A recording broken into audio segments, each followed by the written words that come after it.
A record shop owner in Nottingham was arrested. His crime? Displaying an album cover in his window. A major record label was sued for using a single word on a poster. A word that had existed in the English language for over 1,000 years. The BBC banned a song from the radio.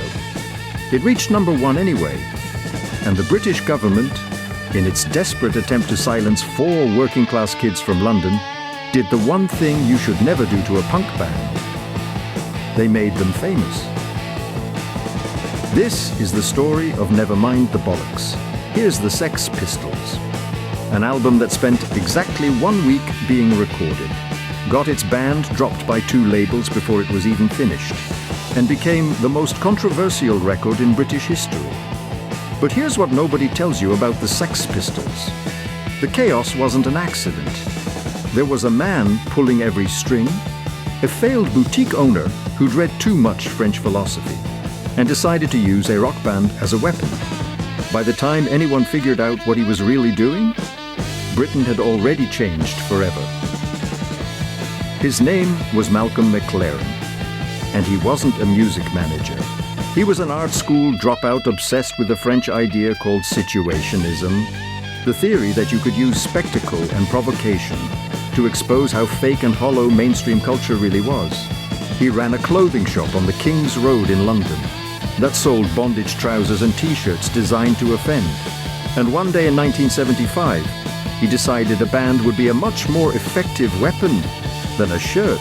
He didn't find musicians. He found faces. Kids who looked right, who had the right kind of anger. John Lydon, who'd later call himself Johnny Rotten, walked in wearing a Pink Floyd t-shirt with "I Hate" written above the band's name in ballpoint pen. McLaren handed him the microphone. Lydon couldn't sing. He didn't know any of the songs. He performed to a jukebox in the back of the shop, miming and snarling and staring at the ceiling, and McLaren thought, perfect. The band already had a guitarist, Steve Jones, who'd been stealing equipment from other bands for years, a drummer, a bassist named Glenn Matlock, who was the only one who could actually play. McLaren put them all in a room together and told them to be loud, be offensive, and mean every word of it. He had no interest in hit records. He wanted incidents. In October 1976, EMI, one of the biggest record labels in the world, signed the Sex Pistols. The suits thought they were buying into a trend. They had no idea what they'd actually purchased. 6 weeks later, on a Wednesday night in December, a segment was cut from a TV show at the last minute, and the Sex Pistols were booked as a last-second replacement. The host was a man named Bill Grundy. He was bored, he was possibly drunk, and he decided to provoke them. What followed was 4 minutes of live television that changed British culture. The band swore. On air. At prime time. Grundy egged them on, and they obliged, and the director kept the cameras rolling. And somewhere in the control room, a producer realized there was absolutely nothing anyone could do to stop it. The next morning, the Daily Mirror ran the headline. The filth and the fury. EMA's switchboard was flooded with complaints. A Thames TV technician refused to work on any future program featuring the band.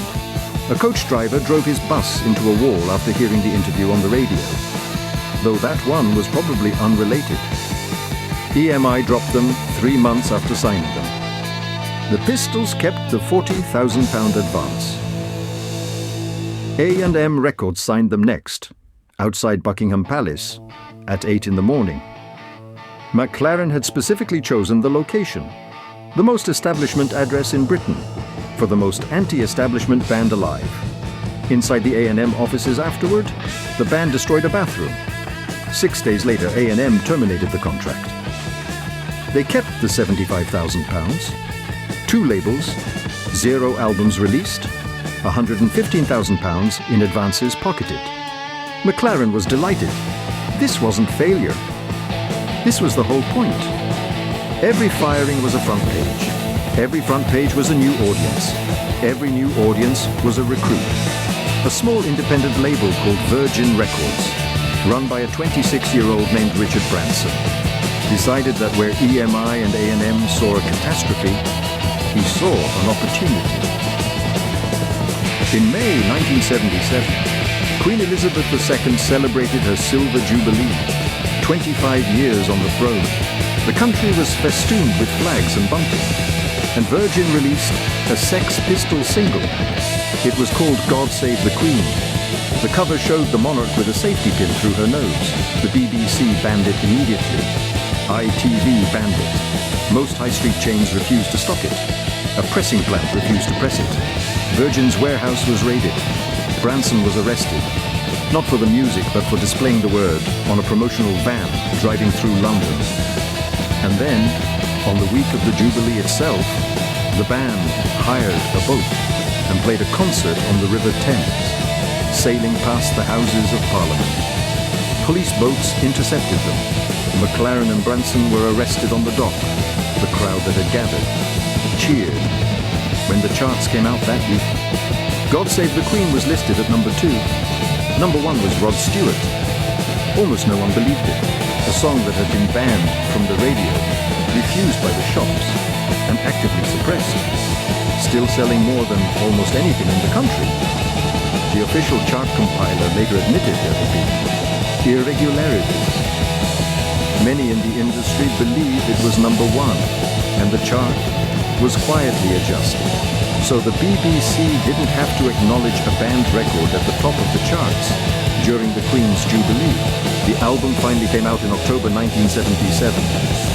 And almost immediately, a Virgin record shop manager in Nottingham named Christopher Seal was prosecuted under the Indecent Advertising Act of 1889.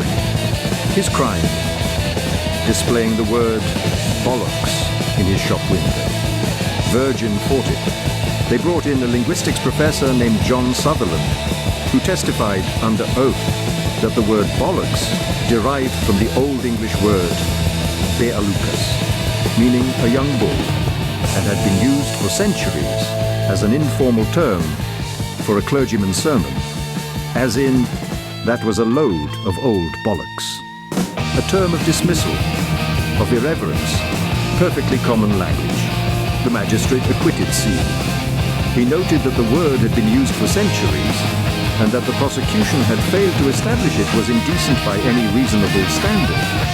It was, in its way, a landmark. A judge in a British court had ruled that a word the establishment wanted silenced was, in fact, just a word. The album peaked at number 1 in the UK. It had taken them over a year. 2 sackings, 1 trial, 1 river arrest, he attached, and 1 nationally televised swearing incident to get them. But here's the thing about it. Never mind the bollocks. That gets lost in the tabloid story. The music was extraordinary. Steve Jones played nearly every instrument on the record. Bass, guitar, even some of the vocals. Because by then, Sid Vicious had replaced Glenn Matlock as bassist, and Sid couldn't actually play. Jones played everything. And the album sounds like a wall of barely controlled fury, bearing down on you at full speed. Johnny Rotten's voice, nasal, sneering, contemptuous, turned out to be perfectly suited to saying true things that polite society had agreed not to say out loud. They lasted exactly 1 more tour. In January 1978, on the last night of their first and only American tour, Johnny Rotten walked to the microphone at the Winterland Ballroom in San Francisco and said to a packed house, "Ever get the feeling you've been cheated?" and walked off stage. The band was finished. Sid Vicious was dead 13 months later. The British government spent 18 months trying to erase the Sex Pistols. Instead, they created the most documented, most analyzed, most influential British band of the decade. Every band was a headline. Every headline was a listener.